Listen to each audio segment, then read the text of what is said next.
Hey guys, Professor Bill, Comic Book University, and Captain Marvel issue number 39. I love this front cover. It looks like the Daily Bugle front headline stuff.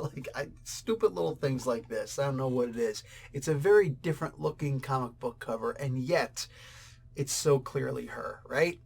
Let's get talking about who made this comic book. We'll move on from there, all right? Because I got a lot of good things to say about this. This is Trials Part 2. I know, you guys will be like, but Bill, you haven't done the past like 6, 8, 10 issues or whatever of Captain Marvel. How are you going to jump in on a part 2 of a completely different storyline when you miss several arcs? Because I trust the people who make this comic book to make me understand it. So in between where I say Trials Part 2 and the writer, all that stuff in between, that's the stuff, the preamble, the foreword. It's always done so well that it'll tell you exactly where you were, exactly what you missed, and exactly where you're starting off with. Beautiful thing. So the writer is indeed Kelly Thompson. The artists are Juan Figuereri and Alvaro Lopez. The color artist is Jordi Belair, and letters and production by VC's Clayton Cowles. Cover art by R.B. Silva and Jesus Abertov, and the variant covers by David Baldeón and Israel Silva, and a second one by Terry and Rachel Dodson. The Dodsons. Yeah, that's it. That's the comic. No, I'm joking. So Carol Danvers proper, because there are technically two Carol Danvers-ish in this comic book. Carol Danvers is a prisoner. She's all sorts of tied up and in a dungeon, and there's like golden lasso around her, and it reminds me of the last date I was ever on. It's the weirdest thing in the world. Anyway, that was before I was married, so it is what it is. It's never been as exciting. But Agatha Harkness has her here. And of course I got the it's been Agatha all the time. I got that going through my head. So stupid little nostalgia things. And there's an entire council here of magic users in the Marvel Universe who have Carol on a very weird, freakish sort of trial. Enchantress is here, and Scarlet Witch are here also. It's funny. Enchantress Amora, she's about to call her the B word. And I'm like, hello. Suddenly this comic book went up to PG at the very least, right? Mommy, what's a B? You're too young for a B. Relax. But she's on trial. And as for all the Ove stuff, it turns out that it was actually the Enchantress who demanded that she be put on trial by this council. And this is actually a fantastic idea, as should be expected. Carol had defeated Ove and taken away his magical powers, any sort of magic that he had. So the Armageddon that he was creating, that he was already jumping on the back of in the first place, didn't really quite have the effect that he wanted to, right? And that is the son of Amora, the Enchantress, and Namor, which, fantastic choice. I never would have considered making that connection, right? So this trial is not about did she do the right thing or the wrong thing or this, that, or the other thing. It's the idea that she did something to harm a magic user, and magic users look out for their own. Is that bright? Not on its own. Not on its own. But the idea that Scarlet Witch, who, by the way, this is just regular line art, and yet somehow her boobs pop. That's not a bad thing. That's not a bad thing at all. Somehow with like almost no definitions, I'm looking at this, I'm like, yeah, she got it going on. I don't understand it. There's no dimension to it, and yet somehow, clearly, I'm just saying, she's hot. All right? Somehow they wound up making it not feel like a two-dimensional piece of paper or screen on your iPad or whatever you're watching this on, your Chromebook for all I care. Somehow it felt like it was popping, even though this isn't the best art that I've seen in a while. I'll get back to the art in a hot minute. But Scarlet Witch is not allowed to talk. She's actually got a thing across her mouth. And I was wondering for a second, if Scarlet Witch has something on her mouth, if she goes, will her head cave in also? Like the Multiverse of Madness? Because it's on Disney Plus now, the new Doctor Strange movie. You can watch it. So Agatha's doing all this crazy stuff, and immediately I'm thinking to myself, this is not the best thing in the world. But after she gets put away, after she gets kind of taken away and she's going to forget all these things that happened to her and she's going to be tested for her worth, suddenly everything makes a lot of sense. I'm going to read you 2 panels. Scarlet Witch says, take your feelings, Agatha says to Wanda, to Scarlet Witch, she says, table your feelings, please, Wanda. This is all for the greater good. She is far too strong, and she's fast becoming one of the most powerful hammers in the universe. Scarlet Witch finishes that and says, and to her, everything is a nail, I know. Here's the kicker. Agatha then finishes saying, helping to educate her. Now may well save us all later. This could be taken in multiple ways. And this is a Kelly Thompson-ism, right? The idea that you can take things multiple ways. Us, the universe, maybe. But that would be foolish if it was just about the universe. Because Agatha was very specific to make this about not just herself, but all magic users. She states in the beginning of this so-called trial, she says, you injured a magic user, and we look out for our own. You're here on trial. I don't care if you recognize my authority or not. I am here and you are in chains, and that's the way that it works. She's looking out for her own, all of them, even her friends. Ileana, who was hurt badly by Ove, still has to recognize that they have to look out for their own, almost like a union type situation, right? And the reason for this is simple, because this seemed like a very silly trial. It is, in all reality, a very silly trial, you know? What if I don't recognize your authority, she says. It's the idea that if you have a system in place, a party or a two-party system or whatever have you, it's all about, for them, it's all about maintaining their power.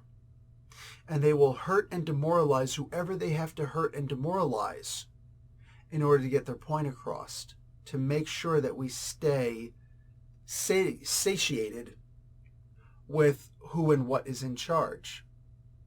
More than this, they're willing to help and forgive certain people who have influence and power and sway over the people also, for the sake of trying to soothe the public and make us feel like, oh, I can still have justice, or I still have a sense of justice in this. But none of this is actually about justice, ever. And it's so evident here, and it's great to see that Kelly recognizes something like this. It's not about justice. It's not about what's fair. It's about maintaining the power of the elite. And that is so evident in these opening panels. It's fantastic. The first third of the book is very enlightening, and I dig it. Moving on, you see another version of Carol. It said in the preamble that she was going to be fighting a dragon, or that she did fight a dragon. And at the end, something happens which I like the idea that there's a monkey wrench in the machine, right? One little monkey wrench. You just screw up everything. Get caught in the right cog, in the right gear. Everything gets shut down. Carol's entire world just technically shut down. In just a couple of pages, right? Just a few panels. Everything just kind of shut down. And now she got some splaining to do, and I like it.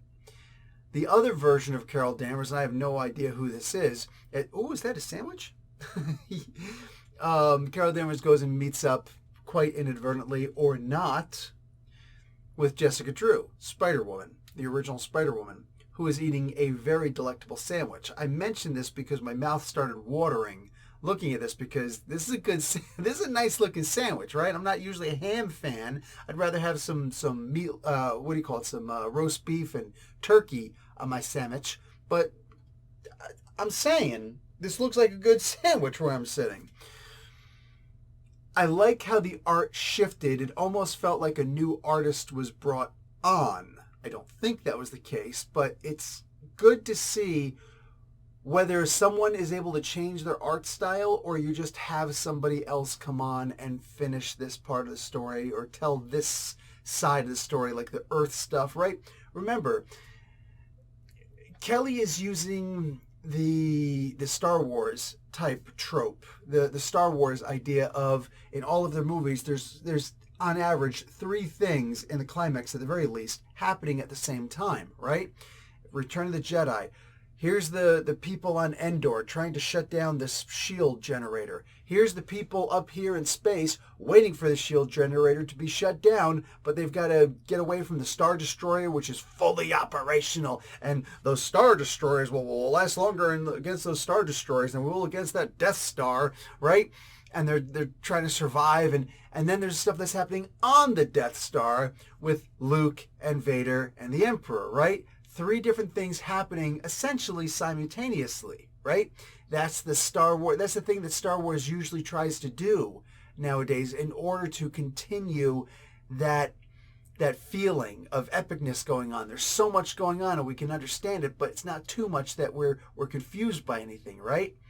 And that's what Kelly's doing here.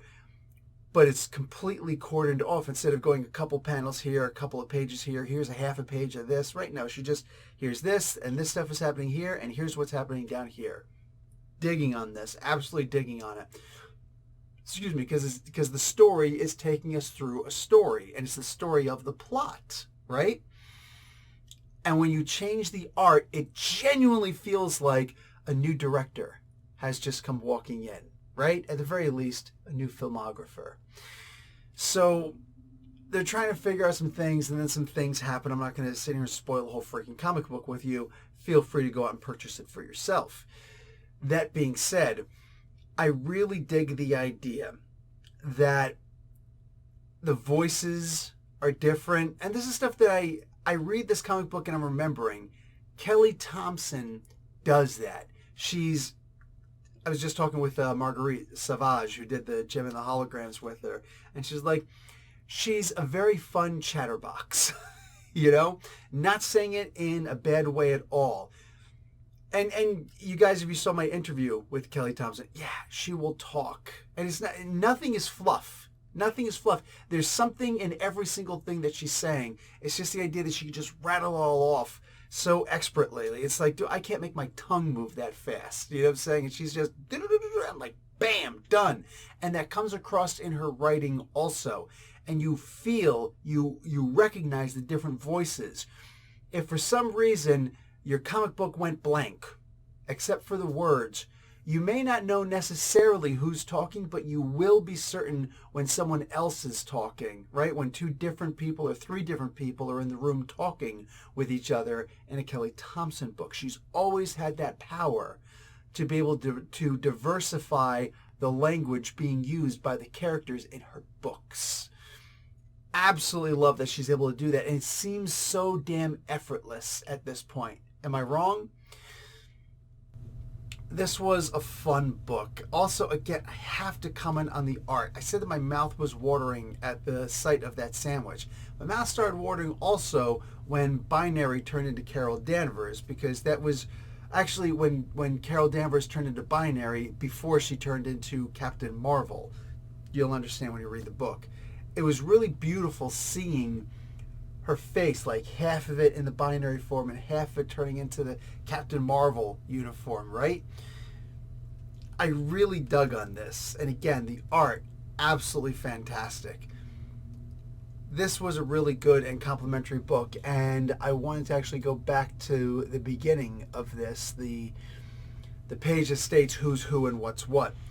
I love the idea that David Baldeón and Israel Silva, who have worked with her a lot, worked with Kelly specifically a lot, are doing a variant cover on here. And the other variant cover is done by the Dodsons, Terry and Rachel. And I remember specifically they were the ones, I'm positive, who did the Mr. and Mrs. X story with Kelly. So it's funny that she'll get new artists, but her cover artists will still be all these people who we know from something else that she's done. It's like no one can say no to Ms. Thompson. It's like no one has the ability to just say, oh yeah, I'm going to be busy that weekend. I don't think I could do this thing for you. It's like everybody's just like, of course, when do you need it by? Right? It says a lot about the warmth of this person. I don't want to build her up too much, but at the end of the day, like, I can't find anything negative to say about the writing of Miss Thompson. She is fantastic in the way that she lays down everything, and she always winds up getting these artists who, it doesn't seem like this is going to be a big deal. It doesn't seem like, these artists are going to, do such a great job and whatnot, right? You had two artists on here, Juan and Alvaro. It doesn't seem like they're going to be telling a good story from the art perspective, right? And yet, the switch is so noticeable and so, wow, holy crap, really? And it plays into the story and the timing of the story perfectly. Think about the idea of The Wizard of Oz. It's black and white, then it's color, and then it goes back to black and white. Because the dreams, we always dream in color, right? When you see little things like this, when you find little nuggets, little tidbits like this, it only serves to enhance the story. Very good book. And again, the idea that I could read this comic book after not reading for several months, right? Come right back in, and I don't feel lost at all. That's what I'm talking about. And it still gives you enough in there that if you're interested, you say, oh, this happened 2 weeks ago or 2 months ago. I think I have to go out and buy those comics just to see, how it turned out. Of course, Carol survived it, but did somebody not? And how did everything happen, right? I love reading these stories. Guys, that's going to be it from me. Feel free to like the video and watch an ad. You're not going to hurt me. And I'll talk to you guys later. Professor Bill, Comic Book University. Class dismissed.